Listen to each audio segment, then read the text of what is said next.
જય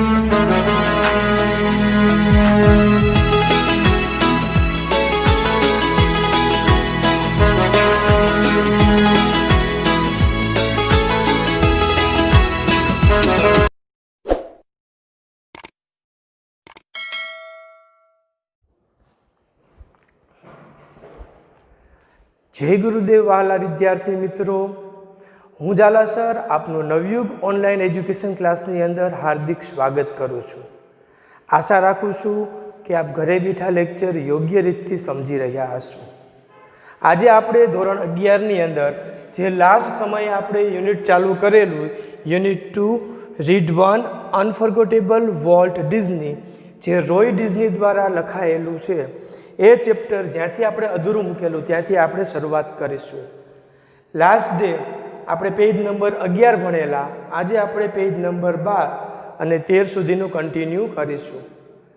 ચેપ્ટરની શરૂઆત કરતાં પહેલાં આપણે શું ભણી ગયા છીએ, ગયા લેક્ચરમાં કઈ બાબત વિશે આપણે શીખી ગયા છીએ, એના વિશે આપણે થોડીક માહિતી મેળવીશું. આપણે જાણીએ છીએ સ્ટોરીની શરૂઆત થઈ એમ કે એનો ભાઈ કહે છે કે વોલ્ટ હયાત નથી, છતાં પણ હજી એના કાર્ય બોલે છે. હજી પણ અમે સ્ટુડિયોમાં જઈએ ત્યારે મારો ભાઈ ત્યાં હયાત હોય એવી પરિસ્થિતિનું અમને વર્ણન થાય છે. ત્યારબાદ વોલ્ટના બાળપણની ચર્ચા કરેલી, સાથે સાથે વોલ્ટનો દેખાવ કેવો હતો, વોલ્ટનો સ્વભાવ કેવો હતો અને કઈ રીતે એને કારકિર્દીની શરૂઆત કરેલી કે પાડોશીના ઘોડાનું ચિત્ર બનાવીને એને સૌ પ્રથમ પૈસા મેળવેલા, એક સિક્કો મેળવેલો. એ સિક્કાનો ઉપયોગ કરી અને ધીમે ધીમે એને કારકિર્દીની શરૂઆત કરી અને એક સુટકેસ સાથે એના ભાઈને ત્યાં આવી પહોંચે છે કે જેની અંદર તેનો સાધન સરંજામ હોય છે.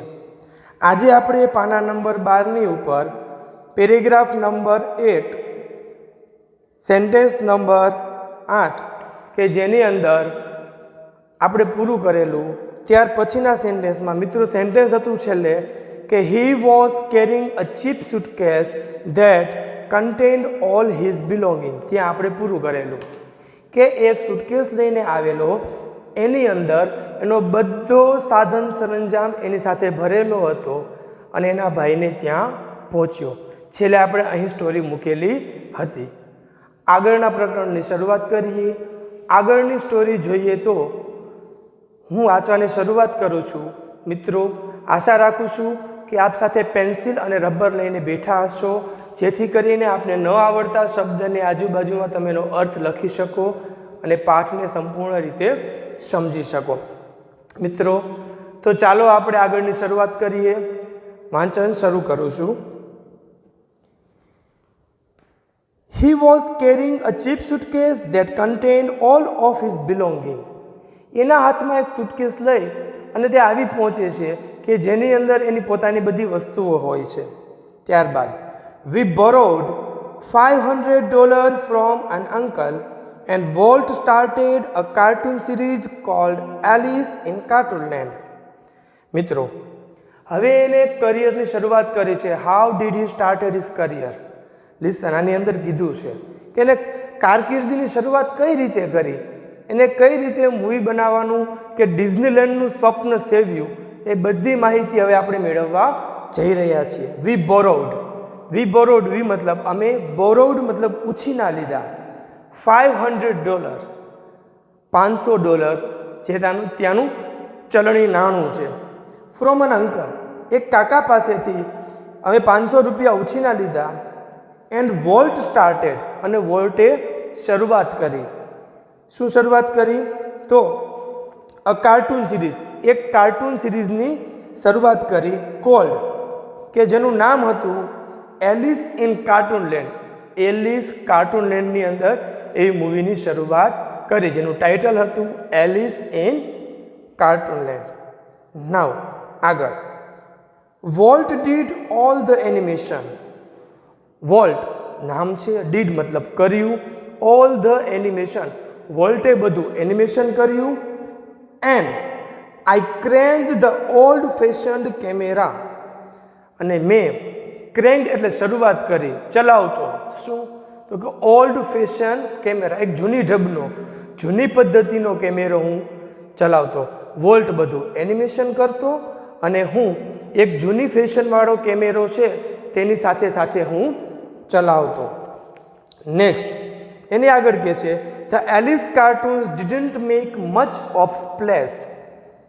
ધ એલિસ કાર્ટૂન લેન્ડ, જે મૂવીની શરૂઆત કરેલી હતી, જે સિરીઝ બનાવવાની શરૂઆત કરેલી હતી, ડિડન્ટ મેક એટલે કે એને બનાવ્યા નહીં. શું? મચ ઓફ સ્પ્લેશ, એમાં કોઈ બહુ ધાર ન મારી. મિત્રો યાદ રાખજો કે જીવનમાં કોઈ પણ કારકિર્દીની શરૂઆત કરી છીએ તો તુરંત સફળતા મળતી નથી. એની ફર્સ્ટ સિરીઝ હતી એલિસ ધ કાર્ટૂન લેન્ડ, એમાં એનો ભાઈ કહે છે we didn't make much of splash, મતલબ કે અમે કોઈ બહુ ધાર ન મારી, એની અંદર બહુ રૂપિયા અમને કંઈ મળ્યા નહીં. આગળની સ્ટોરીમાં કહે છે so Walt started a new series called Oswald the rabbit. તેથી સો મતલબ તેથી, વોલ્ટ સ્ટાર્ટેડ, વોલ્ટે શરૂ કરી, અ ન્યૂ સિરીઝ એક નવી શ્રેણીની શરૂઆત કરી, કોલ્ડ જેનું નામ હતું ઓસ્વાલ્ડ ધ રેબિટ. પહેલી સ્ટોરી હતી એલિસ ધ કાર્ટૂન લેન્ડ, એમાં બહુ સફળતા ન મળી, એમાં કાંઈ બહુ કમાણી ન થઈ, એટલે બીજી શ્રેણીની શરૂઆત કરી જેનું નામ છે ઓસ્વાલ્ડ ધ રેબિટ. આ નામની શ્રેણીની શરૂઆત કરી. ઓસ્વાલ્ડ ડીડ બેટર એટલે કે એલિસ કરતાં ઓસ્વાલ્ડમાં અમને વધારે સારું મળ્યું. When Walt went to our New York distributor for more money he ran into trouble.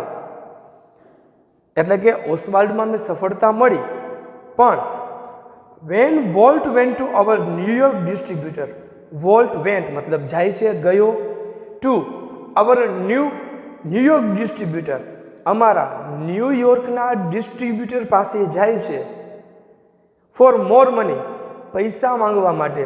જે ડિસ્ટ્રીબ્યુટર હતા જેને આ મૂવી બનાવીને આપતો એની પાસે ગયા ત્યારે હી રેન ઇન્ટુ ટ્રબલ, હી મતલબ તે, રેન એટલે મુકાયો, ઇન્ટુ ટ્રબલ એટલે મુશ્કેલીમાં પડ્યો, મુશ્કેલીમાં મુકાયો. એલિસ ધ કાર્ટૂન લેન્ડની શરૂઆત કરી, એમાં સફળતા ન મળી, એટલે કે વોલ્ટ ધ રેબિટ નામની સિરીઝની શરૂઆત કરી, એમાં એલિસ કરતાં થોડીક વધારે સફળતા મળી, પણ જ્યારે તે ડિસ્ટ્રીબ્યુટર પાસે જાય છે, when he went to the distributor he put into trouble, એ મુકાયો.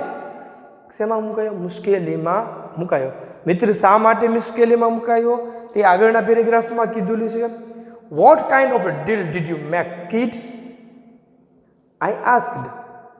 વોટ કાઇન્ડ ઓફ ડીલ, તું કેવા પ્રકારનો સોદો, ડીલ મતલબ સોદો, કરીને આવ્યો? આ બાળક જેવો સોદો છે, આવો સોદો કેમ કરીને આવ્યો તું? આઈ આસ્ક્ડ, આવું તે કેમ કર્યું? મિત્રો આની અંદર ખૂબ શીખવા જેવી બાબત કે કોઈ પણ વ્યક્તિની સાથે તમે કોઈ પણ પ્રકારનો કોન્ટ્રાક્ટ કરો ત્યારે તમારે ઓન પેપર કોન્ટ્રાક્ટ કરવો જોઈએ. બધી ચોખ્ખી રજૂઆત કરી અને કોન્ટ્રાક્ટ કરવો જોઈએ, જેથી કરીને ભવિષ્યમાં તમે ક્યારેય પણ ટ્રબલમાં ન મુકાવો. વી હેવન્ટ ગોટ અ ડીલ. બરાબર, ડીલ મતલબ vote the meaning of deal? કે આપણે જેમ નક્કી કર્યું હતું એ પ્રમાણે કંઈ થયું નથી. વોલ્ટ એડમિટેડ, એને કીધું, વોલ્ટે કીધું કે હું ડિસ્ટ્રીબ્યુટર પાસે ગયો હતો પણ આપણે જે નક્કી કર્યું હતું એ પ્રમાણે થયું નથી.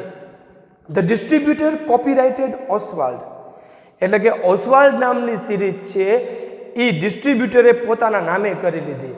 સાંભળજો મિત્રો, જેમ હમણાં જ કહ્યું એમ કે આપણે કોઈ પણ કાર્યની શરૂઆત કરીએ, કોઈને સાથે રાખીને કરીએ ત્યારે આપણે સંપૂર્ણપણે બધી રજૂઆત ઓન પેપર કરવી જોઈએ, જેથી કરીને આવનારા ભવિષ્યની અંદર આપણે મુશ્કેલીમાં મુકાઈએ નહીં.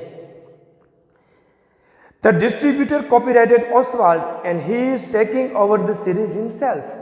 બધા કોપીરાઇટ્સ છે, જે માલિકી છે એ ડિસ્ટ્રીબ્યુટરે પોતાના ઉપર કરી લીધી અને હવે ઓસ્વાલ્ડ મૂવી પોતે ચલાવશે. આગળ, strangely Walt did not seem downhearted. આશ્ચર્ય થયું, સ્ટ્રેન્જલી મતલબ કે મને આશ્ચર્ય થયું. Walt did not seem downhearted, Walt did not seem, દેખાતો નહોતો. સીમ મતલબ એવું લાગ્યું નહીં. ડાઉન હાર્ટેડ મતલબ કે નિરાશ થયો હોય એવું જરા પણ લાગ્યું નહીં. We are going to start a new series, he એન્થ્યુઝડ.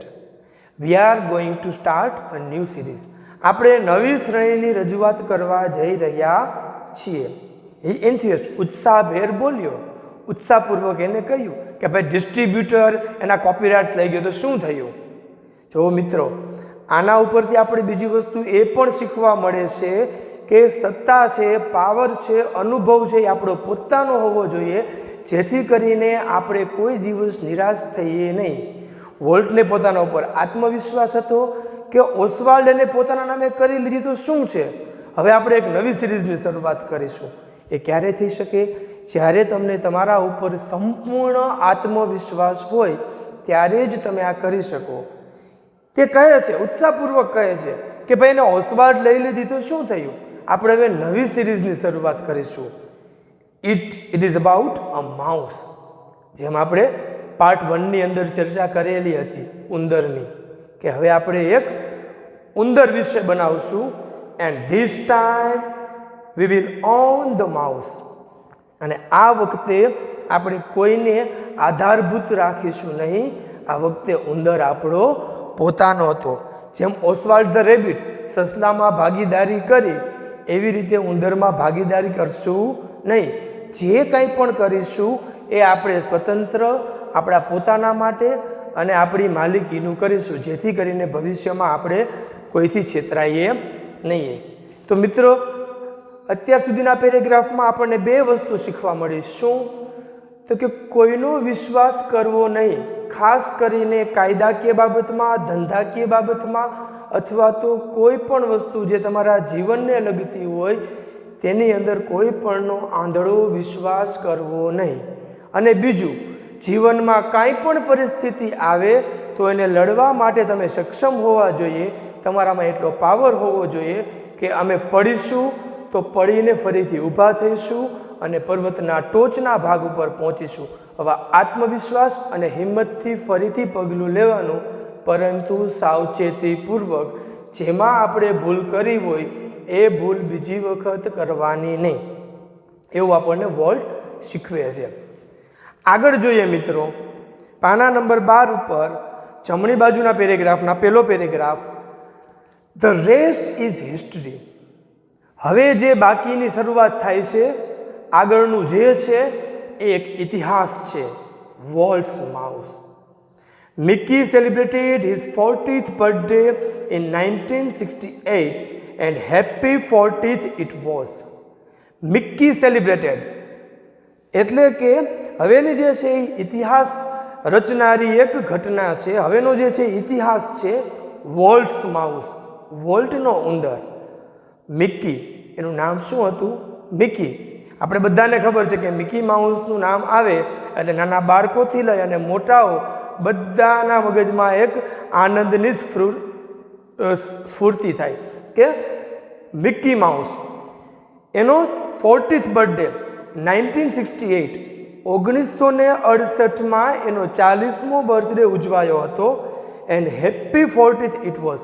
અને તે ખૂબ જ આનંદ આપનારો 40મો જન્મદિવસ હતો. અ ક્વાર્ટર ઓફ બિલિયન એટલે કે 25 લાખ પીપલ સો ડિઝની. એમને ડિઝની મૂવીની મુલાકાત લીધી, જોઈ. ઇન 1968, 1968માં આ બધા લોકોએ ડિઝની મૂવી જોઈ. 100 million watch a Disney TV show. એટલે કે 100 મિલિયન, 100 મિલિયન પીપલ એટલે કે લોકોએ એનો ટીવી શો જોયો.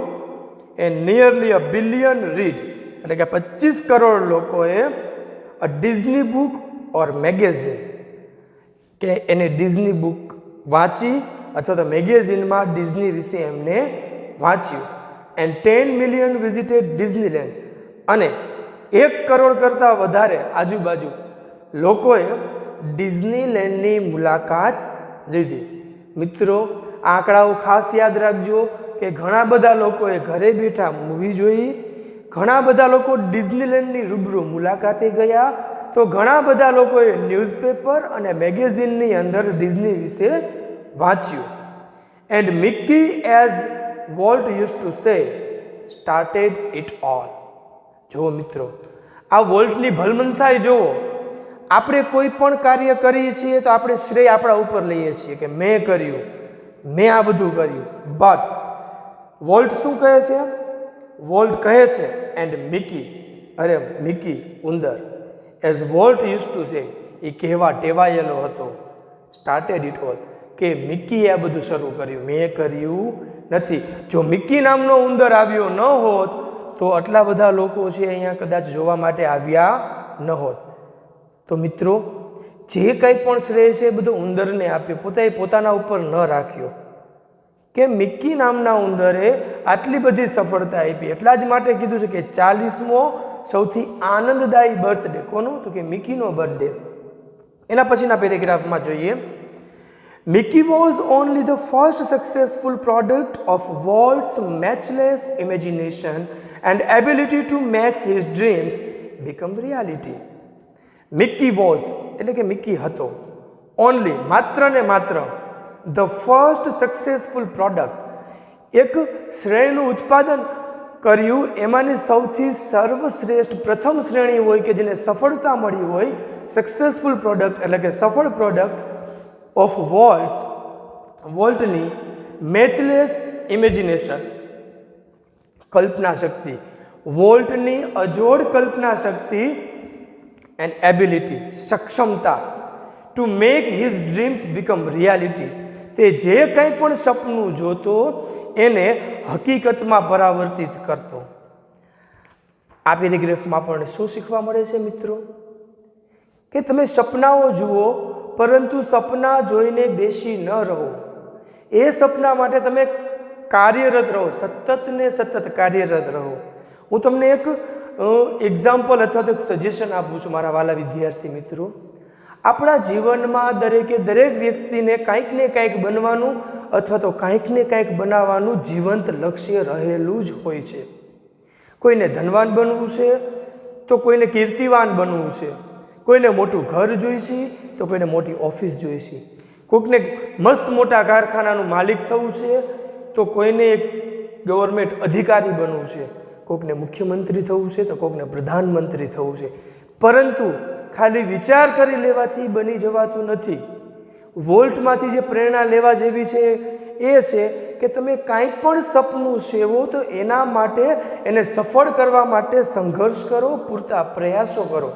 આની અંદર કીધેલું છે કે આ બધું વોલ્ટની અજોડ કલ્પના શક્તિ અને એની એબિલિટી ઇટ ઇઝ મસ્ટ. મિત્રો યાદ રાખજો કે તમારી અંદર સક્ષમતા હોવી જોઈએ.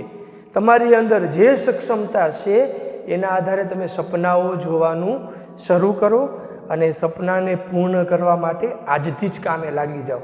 બરાબર છે ને વિદ્યાર્થી મિત્રો? તો આ સપનાને પૂરા કરવા માટે આપણે આજથી જ કામે લાગીશું. તમે જે સપનું જોયેલું છે એ સપનાને સાકાર કરવા માટે એક ચાર્ટ બનાવો, તમારા બેડરૂમ અથવા ઘરની દિવાલ ઉપર એને લગાવી દો અને ત્યાં લગાવી અને સપનું જોવાની શરૂઆત કરો. કેવી રીતે?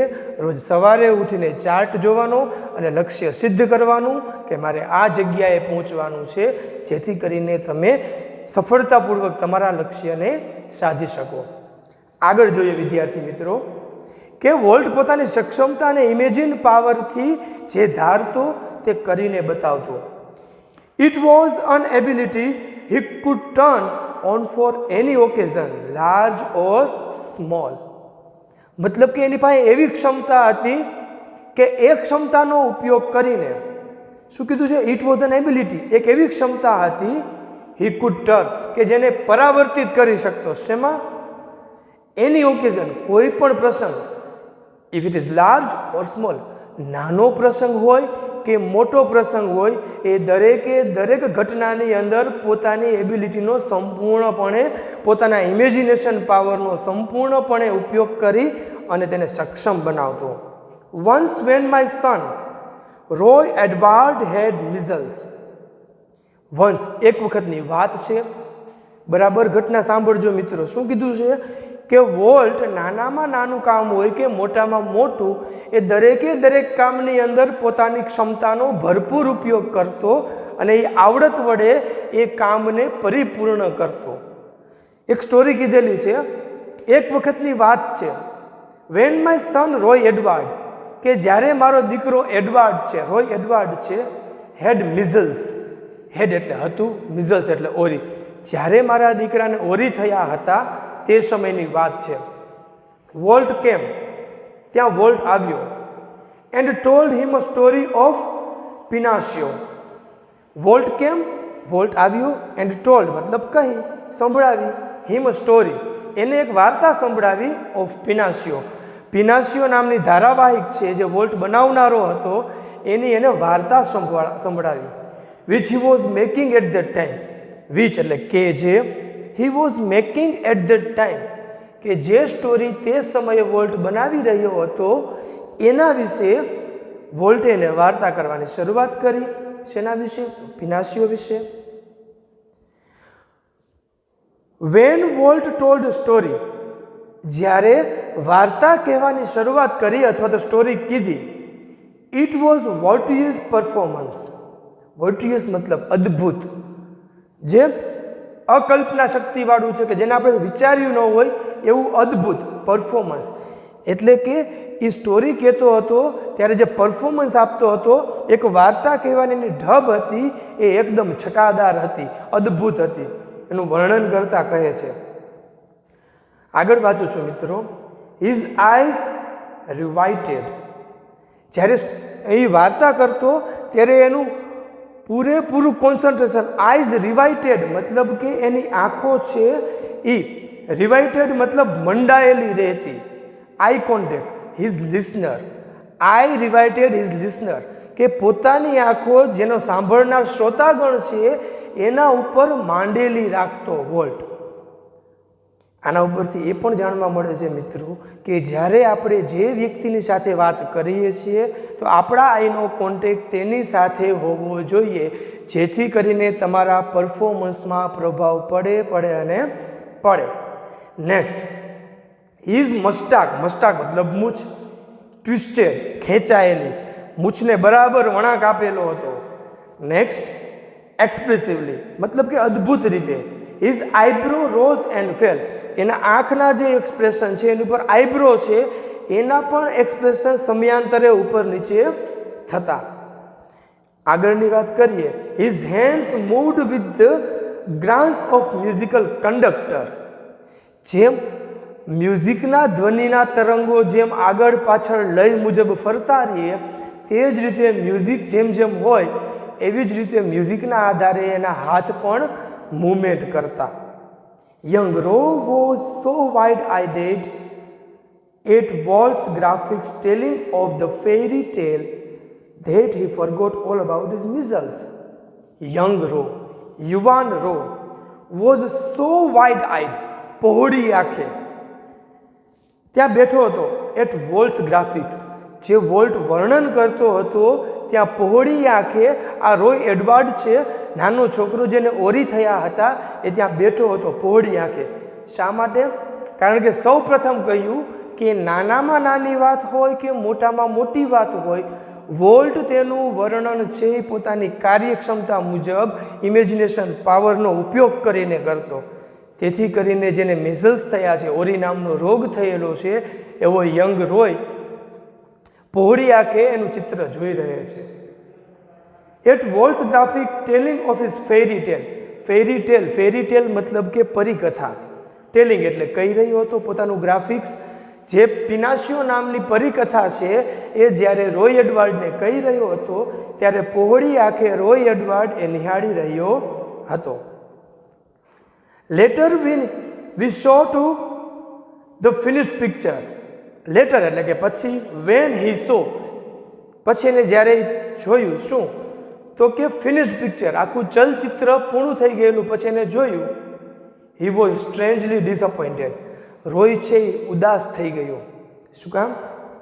It didn't seem as exciting as when uncle Walt told it, he sad.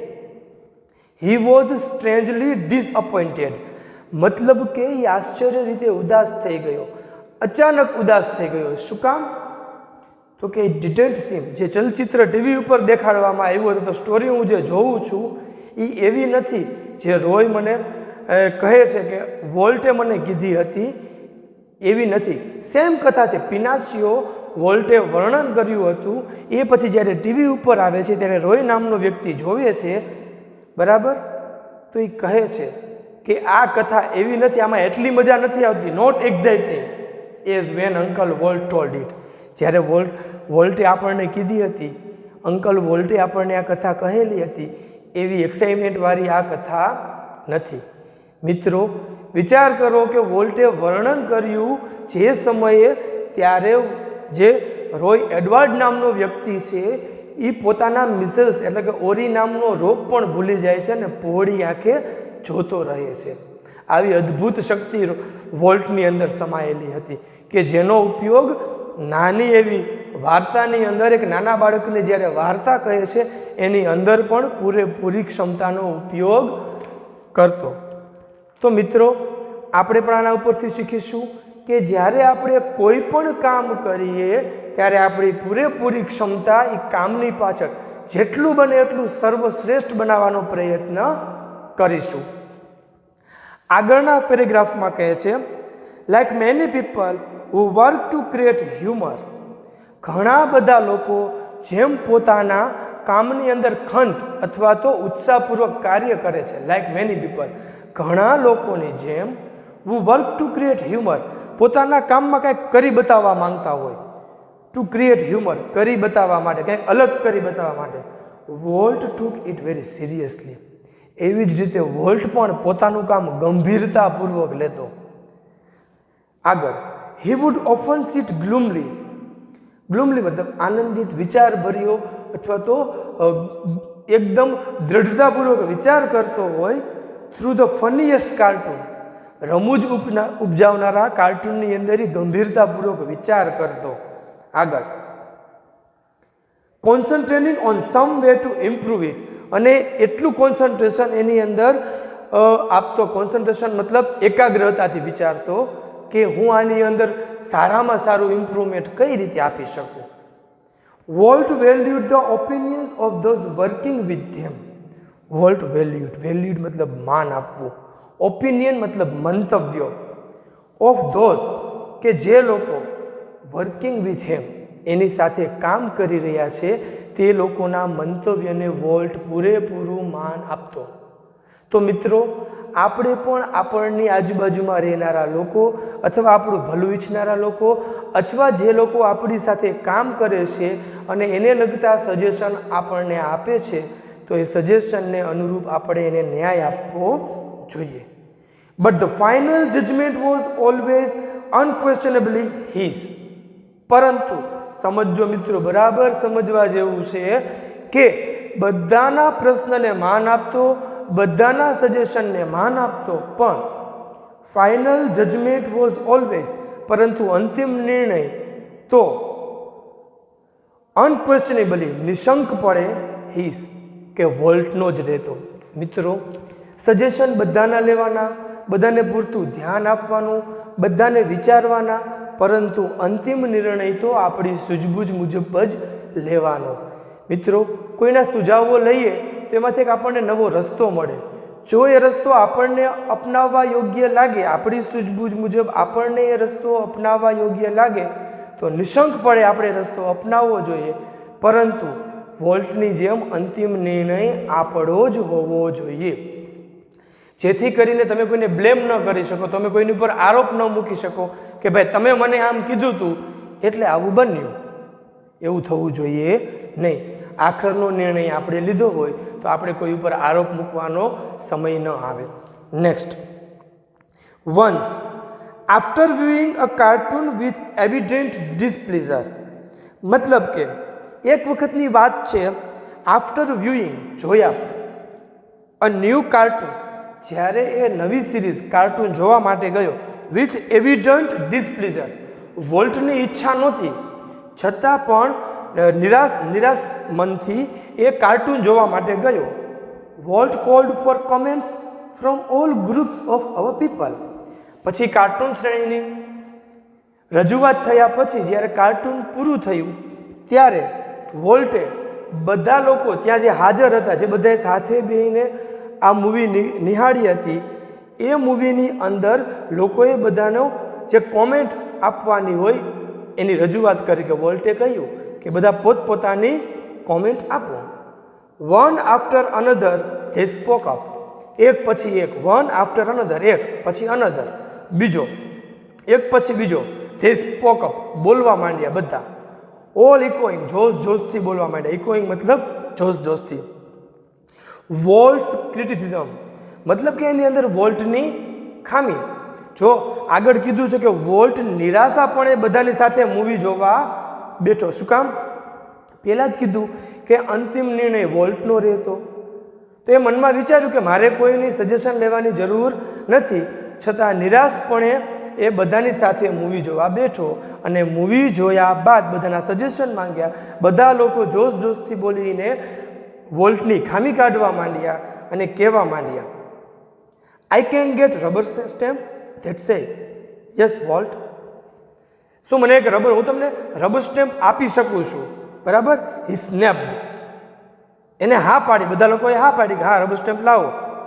ત્યારે હી સ્નેપ્ડ, વોલ્ટે એના મોઢે ચોપડી દીધું. Then he wheeled and ask the પ્રોજેક્શનલિસ્ટ.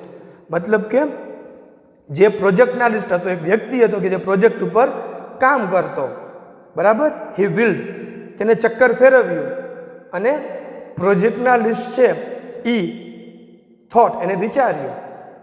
What he thought, પ્રોજેક્ટનાલિસ્ટ શું વિચારતો હતો?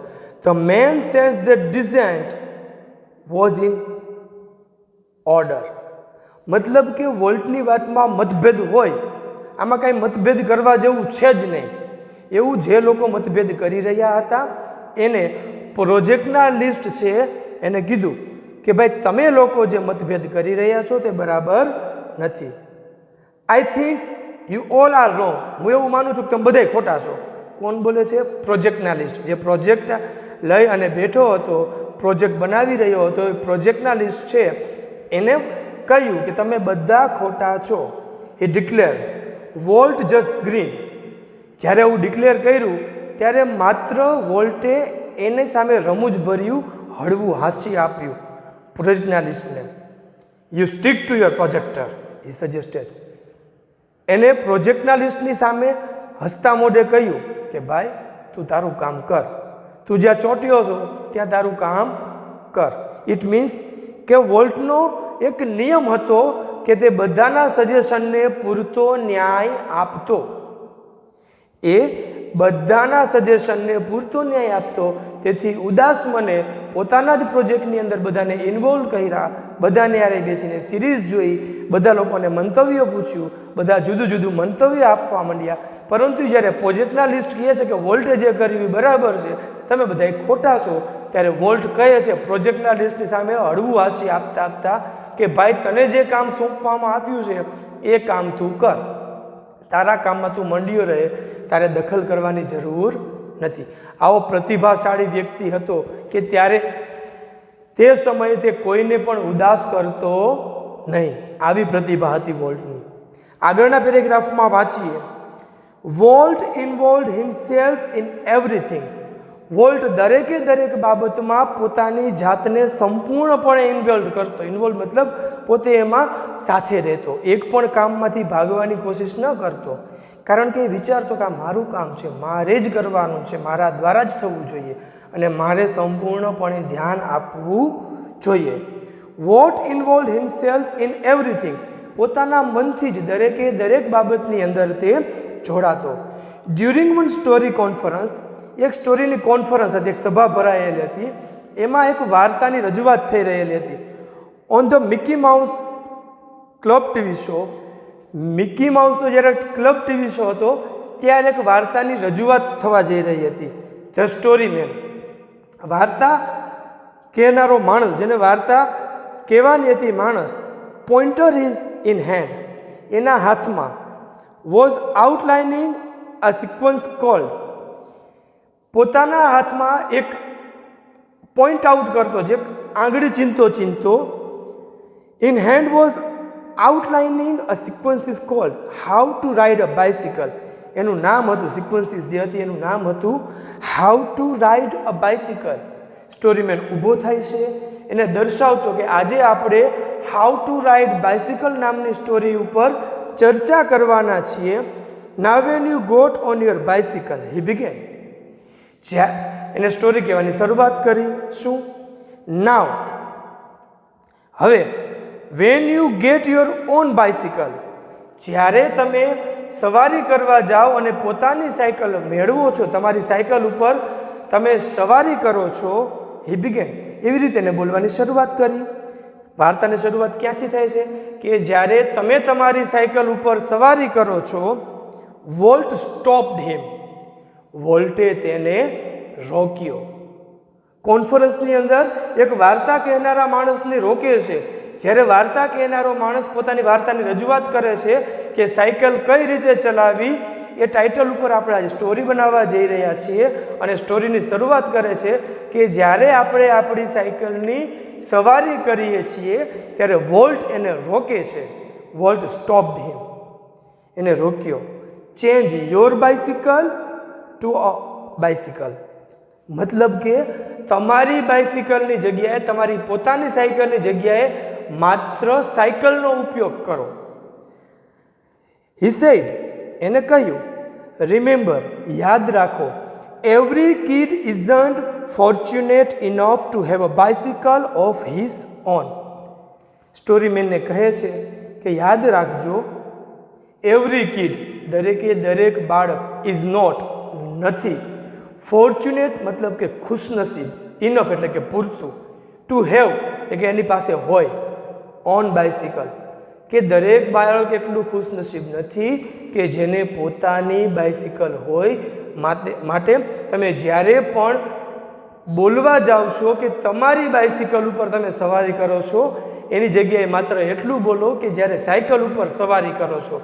કારણ કે દુનિયામાં દરેક બાળક એટલું ખુશનસીબ નથી કે જેને પોતાની બાઇસિકલ હોય. તો મિત્રો, આ પેરેગ્રાફની અંદર આપણને માત્ર એટલું સમજવા મળે છે કે વોલ્ટની કલ્પના શક્તિ જુઓ કે ઝીણામાં ઝીણી બાબતનું એ ધ્યાન રાખતો કે દરેક બાળક એટલો ખુશનસીબ નથી કે એની પાસે સાયકલ હોય. કારણ કે જો સિરીઝ ઉતરી જાય અને એમાં શબ્દો વપરાય કે તારી બાઇસિકલ, તો ઘરે બેસીને જે આ ટીવી જોનારું બાળક છે, અથવા આ મૂવી, અથવા તો આ સિરીઝ, અથવા તો આ સ્ટોરી જે સાંભળશે, એને કેટલું દુઃખ થશે કે દરેક વ્યક્તિ પાસે બાઇસિકલ હોય અને મારી પાસે નથી. એટલે દરેક વ્યક્તિની પોતાની બાઇસિકલની જગ્યાએ ખાલી સાયકલનો ઉપયોગ કરો. વિચાર કરો મિત્રો કે આટલી અજોડ કલ્પના શક્તિવાળો માણસ વોલ્ટ હતો, જેના વિશે આપણે અત્યાર સુધી માહિતી મેળવી અને જાણવા મળ્યું કે કઈ રીતે એનો ઇમેજિનેશન પાવર હતો. મિત્રો, આવનારા પ્રકરણની અંદર આપણે આગળની સ્ટોરી છે એ પૂર્ણ કરીશું. ત્યાં સુધી જ્યારે આપણે નવા સત્રની અંદર અથવા તો નવા ચેપ્ટરની અંદર મળીએ ત્યારે મિત્રો તમારે યુનિટ 2ના દરેકે દરેક શબ્દાર્થ છે એ તમારી પાકી નોટ અને રફ નોટ બેની અંદર એક એક વખત લખવાના છે. એક વખત હોમવર્કમાં રફ નોટની અંદર, એક વખત ફેરબુકની અંદર તમારે લખવાના છે. માત્ર લખવાના જ નથી પણ લખી અને બધા યાદ પણ કરી લેવાના છે, જેથી કરીને તમને જે તે સમયે આ પેરેગ્રાફ સમજવામાં અનુકૂળતા રહે. અસ્તુ, જય Bharat and have a nice day. Thank you. C you in our next lecture. જય ગુરુદેવ.